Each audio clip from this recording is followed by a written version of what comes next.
Chapter 12, Geography and Trade. Geography offers many clues about why people settle where they do and how they live. It also helps to explain patterns of trade.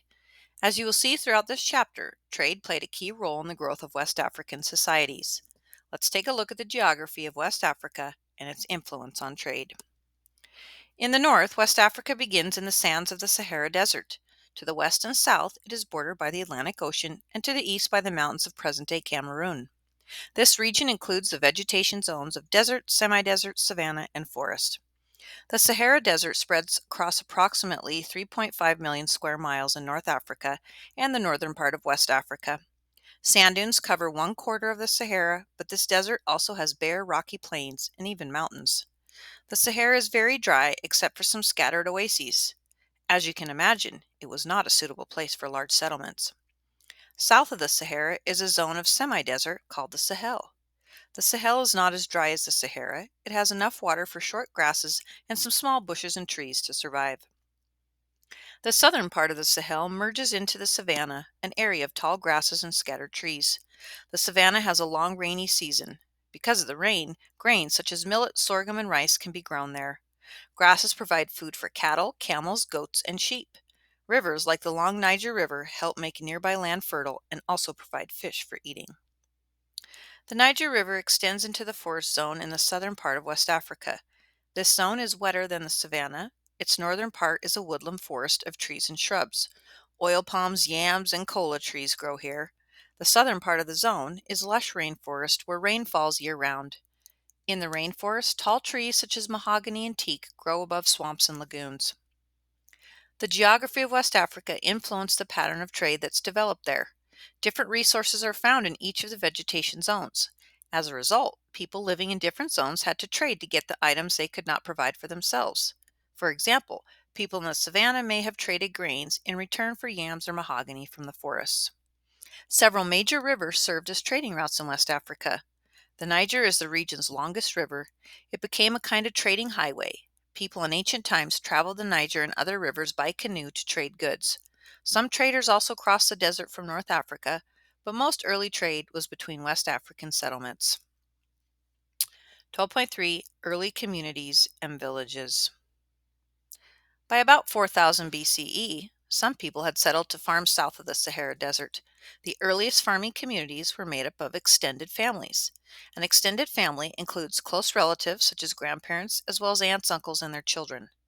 An extended family community might have had about 15 to 20 members. Each community produced most of the things it needed. Family members worked together to clear the fields, plant seeds, and harvest crops. These small communities traded with one another for additional goods.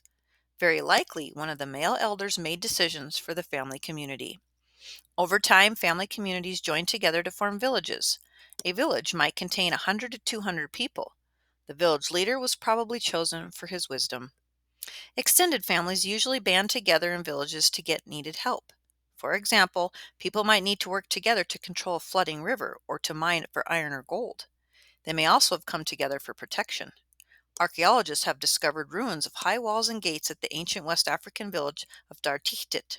These structures suggest that the villagers united to protect themselves from attacks by outsiders.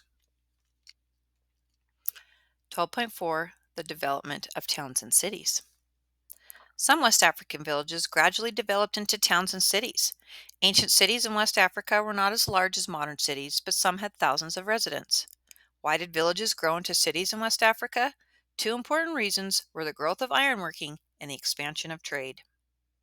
The Hittites of present-day Turkey mastered ironworking as long ago as 1500 BCE. Gradually, knowledge of ironworking spread. Eventually, it reached West Africa, perhaps by way of traders who crossed the Sahara Desert.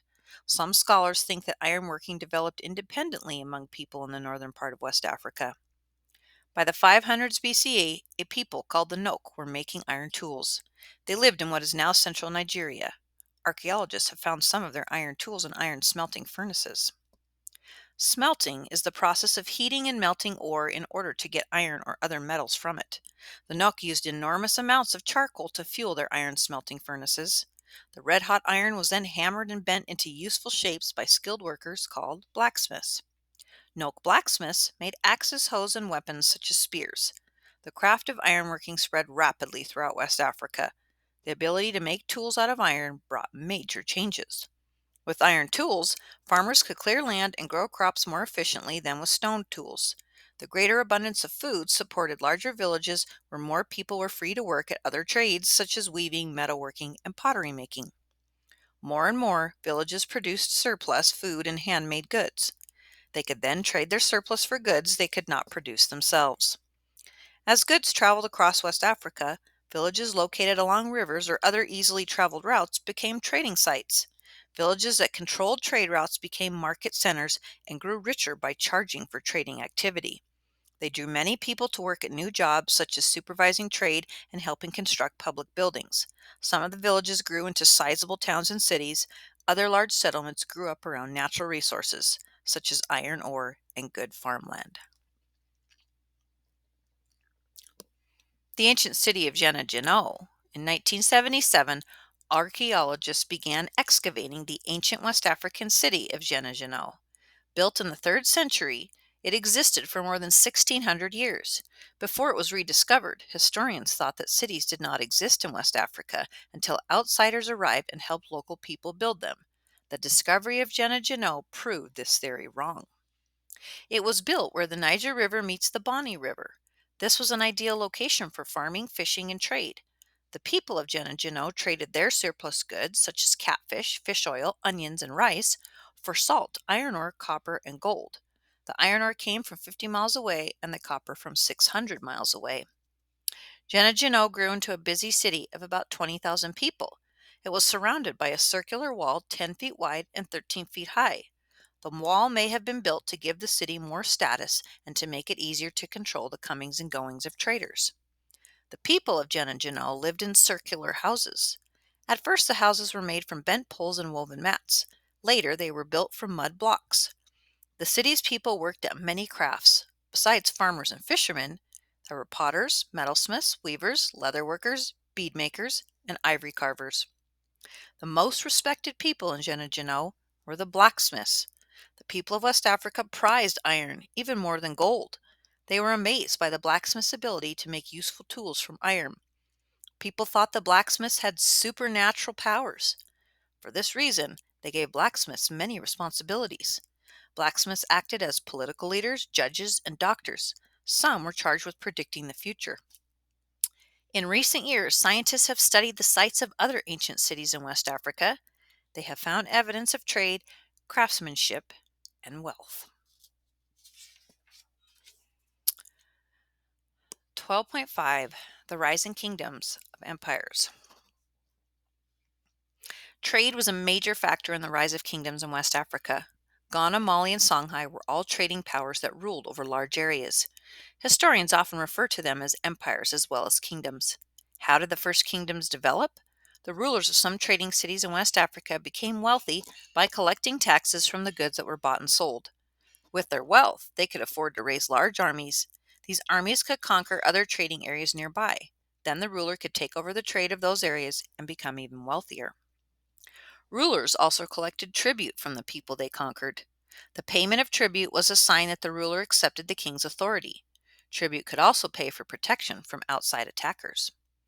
West African kings were both the political and religious leaders of their kingdoms. They were believed to have special powers given to them by the gods. They performed religious ceremonies to please the gods. As a king conquered more territory, the kingdom grew into an empire.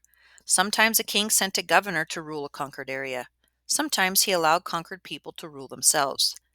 Becoming part of a kingdom or an empire had disadvantages. One was the obligation to pay tribute. Another was that men had to serve in the king's army. But there were advantages as well. Kings provided protection for the conquered territory. Armies made sure trade routes were safe and they kept out raiders and foreign armies.